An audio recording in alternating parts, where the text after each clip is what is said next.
2024 ഏറ്റവും ഒടുവിലത്തെ മാസത്തിൻ്റെ ഏറ്റവും ഒടുവിലത്തെ ദിവസത്തിൽ ഡിസംബർ 31 നമ്മൾ പ്രഭാതത്തിലായിരിക്കുന്നു.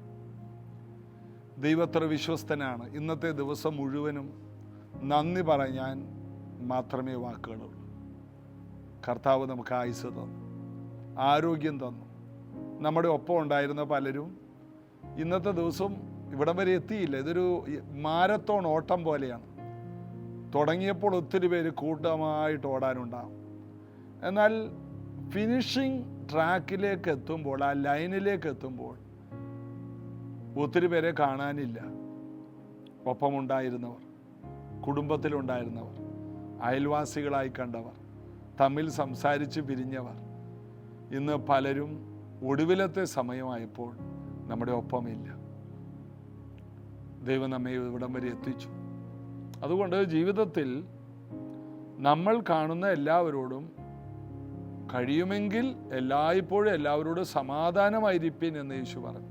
എല്ലാവരോടും. കാരണം ഇന്ന് കാണുന്ന പലരെയും നാളെ കാണണമെന്നില്ല. ഇന്ന് സ്നേഹിക്കുന്ന പലരെയും നാളെ കാണണമെന്നില്ല. ഇന്ന് വെറുക്കുന്ന പലരെയും നാളെ അവരെ സ്നേഹിക്കാൻ നോക്കുമ്പോൾ കാണണമെന്നില്ല.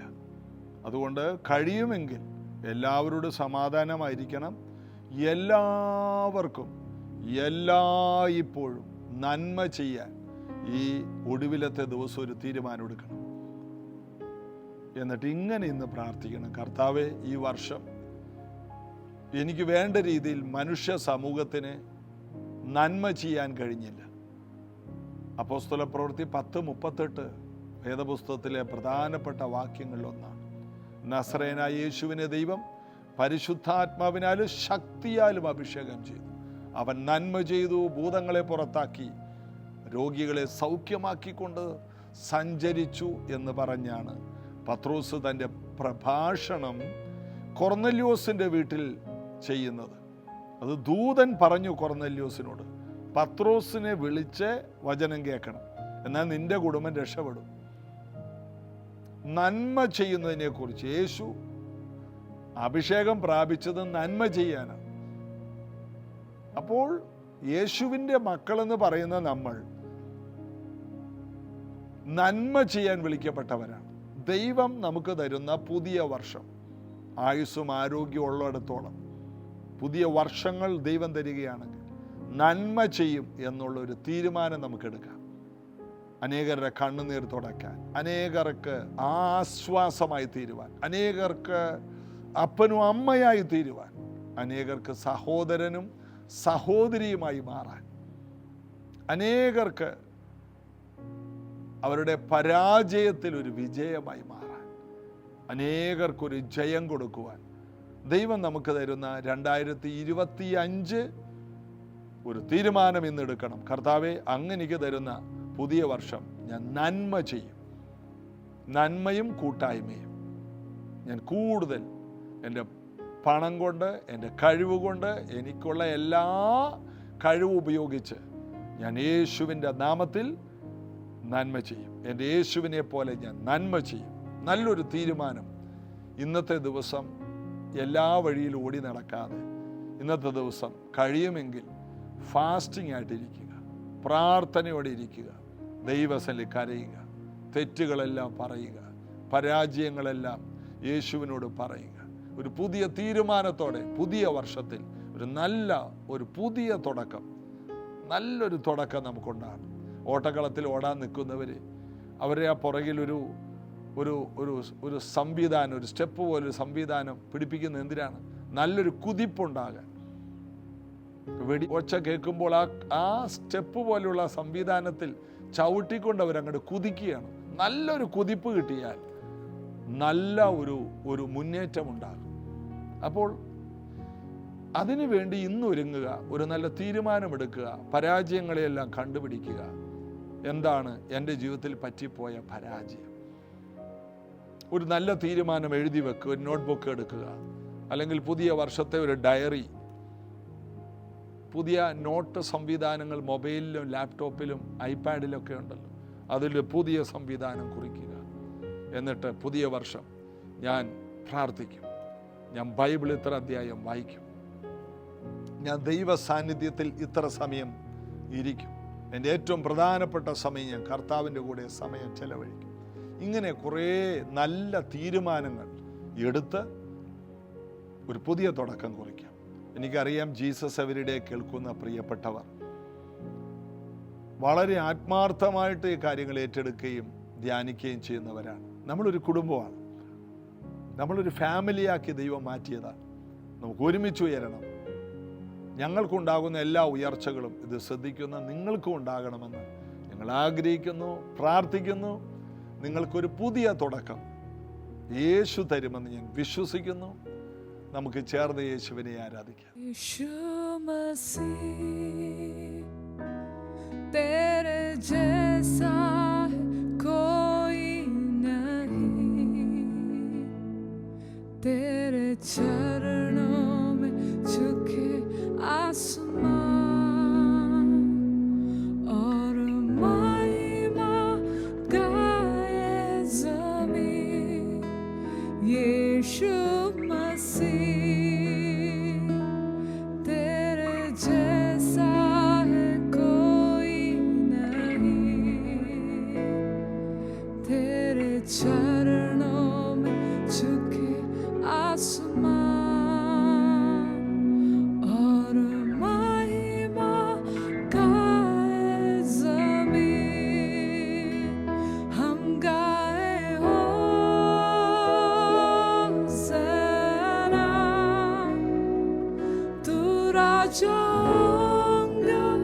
है रे राजा, तेरी महिमा होए सदा। तू है प्रभु हमारा खुदा, हम गाए होसना, तू राजा है रे राजा, तेरी महिमा होए सदा। तू है प्रभु हमारा खुदा। प्यारे पिता, तूने हमसे कितना प्यार किया, तेरे पापों से छुड़ाने को अपने बेटे को कुर्बान किया। प्यारे पिता, तूने हमसे कितना प्यार किया, हमें पापों से छुड़ाने को अपने बेटे को कुर्बान किया। हम गाए होसना, तू राजा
യോഹന്നാൻ്റെ സുവിശേഷം 17-ാം അധ്യായത്തിൽ നിന്ന് മാറി യോഹന്നാൻ്റെ സുവിശേഷം 7-ാം അധ്യായത്തിൽ നിന്ന് ഈ വർഷത്തിൻ്റെ ഒടുവിലത്തെ ദിവസം ഞാനൊരു സന്ദേശം പറയുന്നു.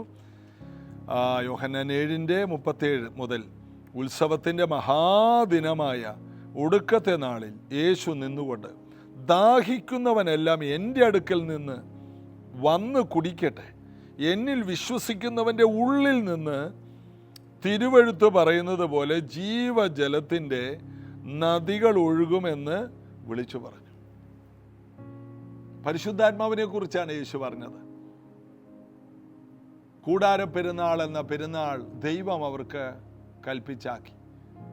ഞങ്ങളുടെ പിതാക്കന്മാർ കൂടാരങ്ങളിൽ പാർത്തു എന്ന് ഓർക്കുന്ന പെരുന്നാൾ.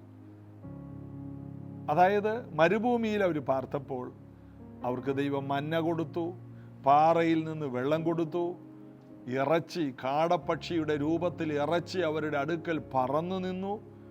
ഏകദേശം 60 കിലോമീറ്ററോളം വിസ്താരത്തിൽ കാടപ്പക്ഷി അവരുടെ ചുറ്റും പറന്നു നിന്ന് കൊച്ചുകുട്ടികൾക്ക് പോലും പിടിക്കാവുന്ന തരത്തിൽ ഈ പക്ഷികൾ പറന്നു നിന്നു. അങ്ങനെ അവർ അതിനെ പിടിച്ചുകൂട്ടിയെന്ന് വായിക്കുന്നു. അവരെ അനുഗമിച്ച പാറയിൽ നിന്ന് കുടിച്ചു. മരുഭൂമിയെ ദൈവം മലർവാടിയാക്കി കൊടുത്തു. അവരിൽ ഒരു ബലഹീനനുണ്ടായില്ല. അവരെല്ലാം ജയാളികളായിരുന്നു. അവരെല്ലാം ബഹുസമ്പന്നരായിട്ടാണ് മിസ്രൈമിൽ നിന്ന് ഇറങ്ങിയത്. മിസ്രൈമിലെ ജീവിതം മുഴുവൻ അടിമത്തമാണെങ്കിൽ ഒരു രാത്രി കൊണ്ട് അവർ സമ്പന്നരായി, ഒരു രാത്രി കൊണ്ട് അവർ ബലവാന്മാരായി, ഒരു രാത്രി കൊണ്ട് അവർ വീണ്ടെടുക്കപ്പെട്ടവരായി, ഒരു രാത്രി കൊണ്ട് അവർ ജയഘോഷം പാടുന്നവരായി, ഒരു രാത്രി കൊണ്ട് അവർ ദൈവത്തിൻ്റെ പദ്ധതിയിൽ മൂവ് ചെയ്യുന്നവരായി. എല്ലാം ഒരൊറ്റ രാത്രി കൊണ്ട് സംഭവിച്ചു. കാരണം ഒരു കുഞ്ഞാട് അവരുടെ വീടുകളിൽ അറുക്കപ്പെട്ടു.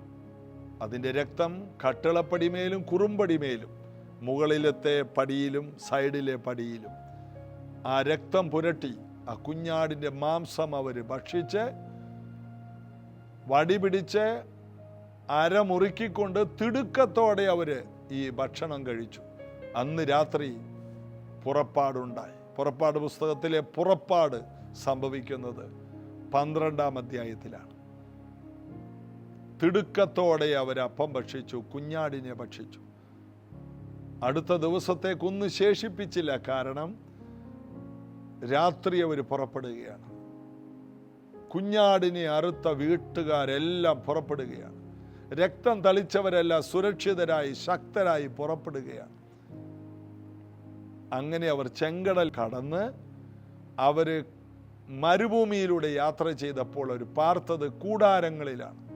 അവരുടെ കൂടാരവാതുക്കൽ രാവിലെ എഴുന്നേൽക്കുമ്പോൾ തേൻ ചേർത്തുണ്ടാക്കിയ ദോശയുടെ രുചിയുള്ള മനോഹരമായ മന്ന, ദൂതന്മാരുടെ ഭക്ഷണം, മഞ്ഞ് പെയ്തിട്ട് അതിൻ്റെ മുകളിൽ മന്ന, അതിൻ്റെ മുകളിൽ മഞ്ഞ്, അങ്ങനെ 2 പ്ലേറ്റ് ഇട്ട് മൂടിയതുപോലെ അവർക്ക് ഒരു തരി മണ്ണ് പോലും, മരുഭൂമിയിലെ മണ്ണ് ഒട്ടും അവരുടെ വായിൽ കടിക്കാത്ത വണ്ണം ഏറ്റവും നല്ല മന്ന 40 വർഷം ദൈവം അവർക്ക് കൊടുത്തു. ഈ ഓർമ്മകൾക്കായിട്ട് കൂടാര പെരുന്നാൾ എന്ന പെരുന്നാൾ ആയിരക്കണക്കിന് വർഷങ്ങൾ കഴിഞ്ഞപ്പോൾ അവർ നടത്തുന്നു. അപ്പം അതിൽ മഹാപുരോഹിതൻ ഏറ്റവും ഒടുവിലത്തെ ദിവസം ഈ സംഭവ സ്ഥലത്തേക്ക്, ഈ ഉത്സവ സ്ഥലത്തേക്ക് കൂടാരങ്ങളിൽ പാർക്കുന്നവരുടെ ഇടയിലേക്ക് വരും.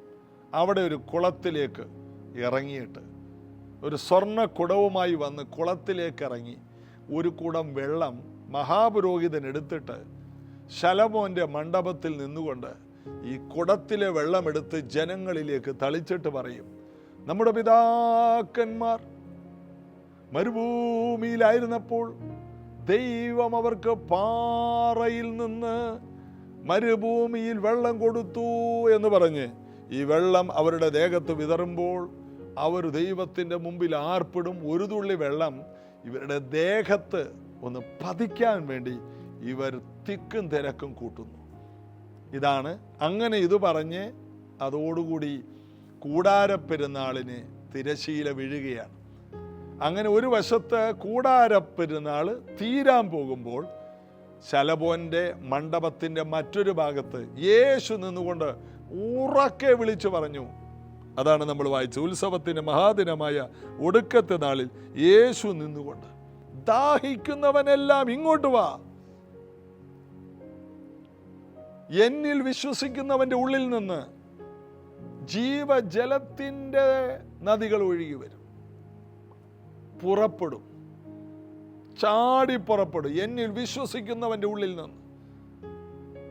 മഹാപുരോഹിതനപ്പുറത്ത് പറഞ്ഞത്, നമ്മുടെ പിതാക്കന്മാർ പാറയിൽ നിന്ന് വെള്ളം കുടിച്ചു, ആ പിളർക്കപ്പെട്ട പാറയിൽ നിന്ന് വെള്ളം പുറപ്പെട്ടു, അവരെ അനുഗമിച്ച പാറ. കൊരിന്ത്യ ലേഖനത്തിൽ പറയുന്നു, ആ പാറ ക്രിസ്തുവായിരുന്നു. വാസ്തവമായിട്ടും ഒരു പുരോഹിതനാണ് കുഞ്ഞാടിനെ ചൂണ്ടിക്കാണിക്കേണ്ടത്.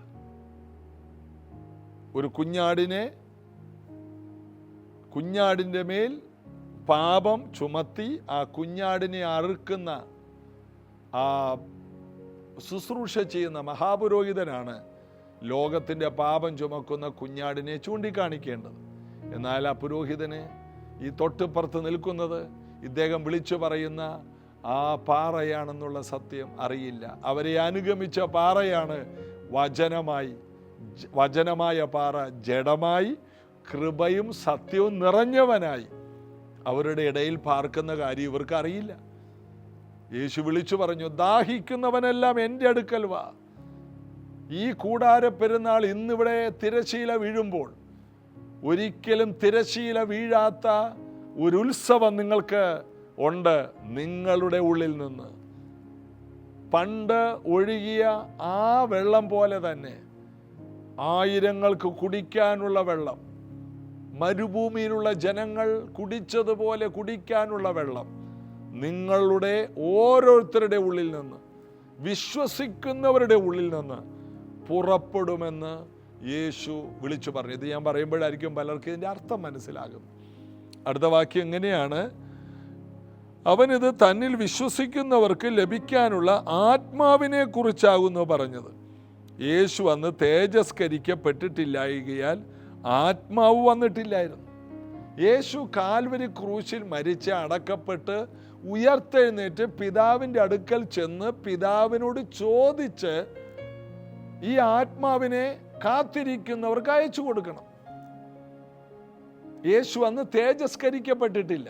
എന്നാൽ യേശു പറഞ്ഞു, എന്നിൽ വിശ്വസിക്കുന്നവർക്ക് ഇത് സംഭവിക്കും. അവരുടെ ഉള്ളിൽ നിന്ന് ഈ ജീവജല നദികൾ ഒഴുകും. അതിൻ്റെ അർത്ഥം പഴയ കഥയും പറഞ്ഞുകൊണ്ട് ചാപ്റ്റർ ക്ലോസ് ചെയ്യല്ലേ, പെരുന്നാൾ അവസാനിപ്പിക്കല്ലേ, ഈ ഉത്സവം തുടരണം. നിങ്ങളുടെ ഉള്ളിൽ നിന്ന് ഈ നദി ഒഴുകുമ്പോൾ ഇത് ഒഴുകുന്നിടത്തെല്ലാം ഉത്സവമുണ്ടാകും. തകർന്ന കുടുംബങ്ങൾ പണിയപ്പെടും, ബന്ധനങ്ങൾ അഴിയും, ശാപങ്ങൾ പൊട്ടും, മരിച്ചവർ ഉയർക്കും, ഭൂതങ്ങൾ വിട്ടുമാറും, തകർന്ന കുടുംബങ്ങളുടെ അവസ്ഥ മാറും, പിന്മാറ്റക്കാർ മടങ്ങി വരും, ശാപങ്ങൾക്ക് പകരം അനുഗ്രഹമാകും, മുള്ളും പറക്കാരെയും മുളച്ചിടത്തെല്ലാം സമൃദ്ധി, നൂറുമേനി വിളവുണ്ടാകും, കയ്പ് മധുരമാകും, വിലാപങ്ങൾ നൃത്തമാകും. വിശ്വസിക്കുന്നവരുടെ ഉള്ളിൽ നിന്ന് ജീവജലത്തിൻ്റെ നദികൾ ഒഴുകും. വിശ്വസിക്കുന്നവരുടെ, തന്നിൽ വിശ്വസിക്കുന്നവർക്ക് ലഭിക്കാനുള്ള ആത്മാവിനെ കുറിച്ചാണ് യേശു ഇത് പറഞ്ഞത്. 39-ാം വാക്യം, അവനിത് തന്നിൽ വിശ്വസിക്കുന്നവർക്ക് ലഭിക്കാനുള്ള ആത്മാവിനെ കുറിച്ചാണ് പറഞ്ഞത്. യേശുവിൽ വിശ്വസിക്കുന്നവർക്ക് ലഭിക്കുന്ന പരിശുദ്ധാത്മാവ് പാറയിൽ നിന്ന് ഇസ്രായേൽ മക്കൾക്ക് ഒഴുകി ദാഹം തീർത്ത ഏറ്റവും നല്ല ജീവജലമായി മാറും. ആയിരങ്ങളുടെ ദാഹം തീർക്കുവാൻ, ആയിരങ്ങൾക്ക് ദാഹം ശമിപ്പിക്കുവാൻ നിങ്ങളെ കർത്താവ് കണ്ടിരിക്കുന്നു. 2025 ആയിരക്കണക്കിന്, പതിനായിരക്കണക്കിന് കുടുംബങ്ങളുടെ ദാഹം തീർക്കാൻ നിങ്ങൾ ഒരൊറ്റ വ്യക്തി മതി. നിങ്ങൾ പാർക്കുന്ന സ്ഥലത്ത്, നിങ്ങൾ പാർക്കുന്ന സമൂഹത്തിൽ നിങ്ങൾ ആയിരങ്ങളുടെ ദാഹം ശമിപ്പിക്കുമെന്ന് ഞാൻ നിങ്ങളെ നോക്കി പ്രവചിക്കുന്നു. യേശുവിൽ വിശ്വസിക്കുന്ന വ്യക്തി അനേകർക്ക് തണുപ്പായിരിക്കും. തീക്കൽ പാറയിൽ നിന്ന് വെള്ളം പുറപ്പെട്ടെന്നാണ്. പുറമേ നോക്കുമ്പോൾ ഒരു തീക്കൽ പാറയാണ്, എന്നാൽ പുറപ്പെടുന്നത് നല്ല തണ്ണീരാണ്. മറ്റുള്ളവരെ തണുപ്പിക്കുന്ന മരുഭൂമിയിലെ തീക്കൽ പാറ കണ്ടാൽ ഒരു തീക്കല്ല് പോലെ തോന്നും. ഇതുപോലെ കാഴ്ചയിൽ ചൂടുപിടിച്ചിരിക്കുന്ന അവസ്ഥയായിരിക്കും. എല്ലാ നിലയിലും ജീവിതത്തിൽ ഒരു ചൂടുപിടിച്ച അന്തരീക്ഷമാണെങ്കിലും യേശുവിൽ വിശ്വസിച്ച് കഴിയുമ്പോൾ ജീവിതം മാറുക മാത്രമല്ല, മറ്റുള്ളവർക്ക് കൊടുക്കാനുള്ള ദാഹജലം മാത്രമല്ല, ജീവജലം. അപ്പൊ ദാഹജലമുണ്ട്, ജീവജലമുണ്ട്. തൽക്കാലം ഒരു ദാഹം തീർക്കുന്നത് മാത്രമല്ല, ജീവൻ, നിത്യജീവനിലേക്ക് പൊങ്ങി വരുന്ന നീരുറവ. ശമര്യക്കാരിയോട് യേശു പറഞ്ഞതുപോലെ, ഈ വെള്ളം കുടിക്കുന്നവൻ ഒരു നാളും ദാഹിക്കില്ല, ഞാൻ തരുന്ന വെള്ളം. അപ്പോൾ അവൾ പറഞ്ഞു, കർത്താവേ, അതെനിക്ക് തരണേ, പിന്നെ എനിക്കിവിടെ വെള്ളം കോരാൻ വരണ്ടല്ലോ. യേശുവിൽ വിശ്വസിക്കുന്നവർക്ക് ലഭിക്കുന്ന വെള്ളം. യേശുവിനെ അവൾക്ക് പരിചയപ്പെടുത്തിയപ്പോൾ അവൾ പാത്രം വെച്ചേച്ച് അവൾ ശമരിയെ പോയി. അവിടെ നിന്ന് ഒരു വലിയ സമൂഹത്തെ വിളിച്ചുകൊണ്ട് വന്നു. കാരണം അവൾ സ്വസ്ഥമായി. യേശു അവളോട് പറഞ്ഞു, നീ ചൂട് പിടിച്ചവളാണ്, നീ ചൂട് പിടിച്ചിരിക്കുകയാണ്, ഒരു തീക്കൽ പാറ പോലെയാണ്. 5 ഭർത്താക്കന്മാർ നിനക്കുണ്ടായിരുന്നു, ഇപ്പോഴുള്ളതോ നിന്റെ ഭർത്താവല്ല, നിന്റെ ജീവിതം തീ പിടിച്ചിരിക്കുകയാണ്. എന്നാൽ നീ ഒത്തിരി പേരെ തണുപ്പിക്കാൻ പോയി. അവൾ പാത്രം അവിടെ വെച്ചിട്ട് നേരെ പോയി ഒത്തിരി പേരെ വിളിച്ചുകൊണ്ട് വന്നു.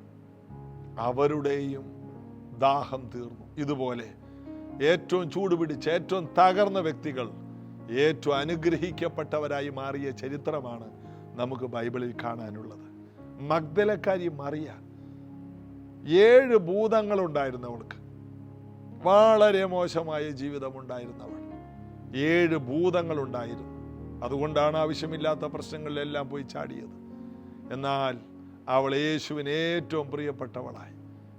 ചരിത്രം പറയുന്നു, ഞങ്ങളൊരിക്കൽ ഇസ്രായേലിൽ ചെന്നപ്പോൾ ഞങ്ങൾക്ക് യാത്ര ചെയ്യുന്ന വണ്ടി മഗ്ദല എന്ന സ്ഥലത്ത് നിർത്തി. മഗ്ദലക്കാരി മറിയയുടെ വീടിൻ്റെ ആ സൈഡിൽ നിർത്തി. അതിൻ്റെ ഫൗണ്ടേഷൻ അവിടെയുണ്ട്. പല അപ്പോസ്തലന്മാരുടെ വീടിൻ്റെ ഫൗണ്ടേഷനെ ആരും കണ്ടില്ല. എന്നാൽ മഗ്ദലക്കാരി മറിയയുടെ വീടിൻ്റെ ഫൗണ്ടേഷൻ ഇവിടെ സൂക്ഷിച്ചിരിക്കുകയാണ്. എന്നിട്ട് ആ ഗൈഡ് ഞങ്ങളോട് പറഞ്ഞു, അദ്ദേഹം വിശ്വാസിയായ ഒരു മനുഷ്യനാണ്. ആ ഗൈഡ് അദ്ദേഹം പറഞ്ഞത്, ഈ മഗ്ദലക്കാരി മറിയ പെന്തക്കോസ്ത് നാളിൽ പരിശുദ്ധാത്മാവിനെ പ്രാപിച്ച് നേരെ ജർമ്മനിയിലേക്ക് പോയി. എന്നിട്ട് ഫ്രാൻസിൽ ചെന്ന് അവിടെ വെച്ച് രക്തസാക്ഷിയായി. ഇങ്ങനെയുള്ള ചരിത്രങ്ങളൊക്കെയാണ്. രാജ്യങ്ങളെ ഇളക്കുന്നവളായി മാറി, അനേകർക്ക് ജീവൻ കൊടുക്കുന്നവളായി മാറി. ഒരു പാപിയായിട്ട് അവൾ തീർന്നില്ല. അവൾ വലിയൊരു നല്ല ഓർമ്മയായി മാറി. ദൈവരാജ്യത്തിൽ ഒരു ധീര വനിതയായി മാറി. എന്തുകൊണ്ട് നമുക്ക് 2024 പരിശുദ്ധാത്മാവിന്റെ ശക്തിയാൽ നിറഞ്ഞ് രാജ്യങ്ങളെ കുലുക്കുന്ന ഒരു വ്യക്തിയായി മാറിക്കൂടാ? ബലഹീന പാത്രമായ ഒരു മറിയെക്കുറിച്ചാണ് ഞാൻ പറഞ്ഞത്. മഗ്ദലക്കാരി മറിയ ഒറ്റക്ക് നിന്നുകൊണ്ട്, യേശുവിൻ്റെ കല്ലറക്കൽ നിന്നുകൊണ്ട്, എൻ്റെ കർത്താവിനെ ആരാണ് എടുത്തുകൊണ്ട് പോയത്? ഒരാളെ കണ്ടു, യേശുവാണെന്ന് അറിഞ്ഞില്ല. അവളുടെ കണ്ണുകൾക്ക് മറഞ്ഞിരുന്നു. യേശുവിനോട് തന്നെ തോട്ടക്കാരനാണ് വിചാരിച്ച്, എൻ്റെ ഗുരുവിനെ ആരാണ് എടുത്തുകൊണ്ട് പോയത്? നിങ്ങൾ എടുത്തുകൊണ്ട് പോയോ? കാണിച്ചതാ, എൻ്റെ ഗുരുവിനെ ഞാൻ എടുത്തുകൊണ്ട് പോവാം.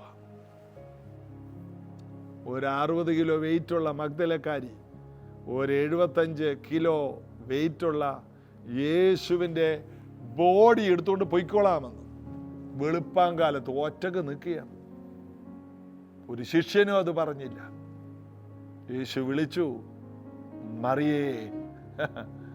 അവൾ തിരിച്ച് മനസ്സിലായി. അവൾക്ക് റബ്ബുനി, കർത്താവിനെ കയറി പിടിക്കാൻ പോവുകയാണ്. നീ എന്നെ തൊടല്ലേ.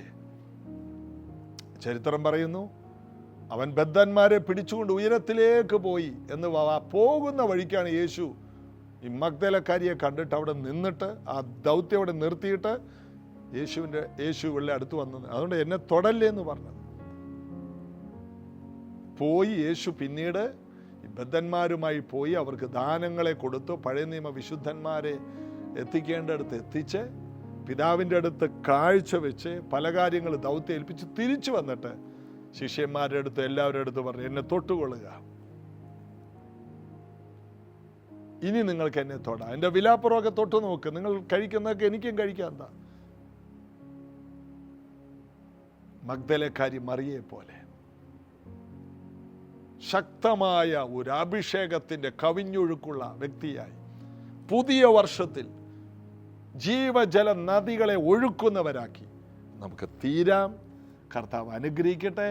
നമുക്ക് പ്രാർത്ഥിക്കാം. യേശുവേ, അങ്ങയുടെ തിരുവചനങ്ങൾ ഈ വർഷം മുഴുവൻ കേട്ടവരാണിവർ.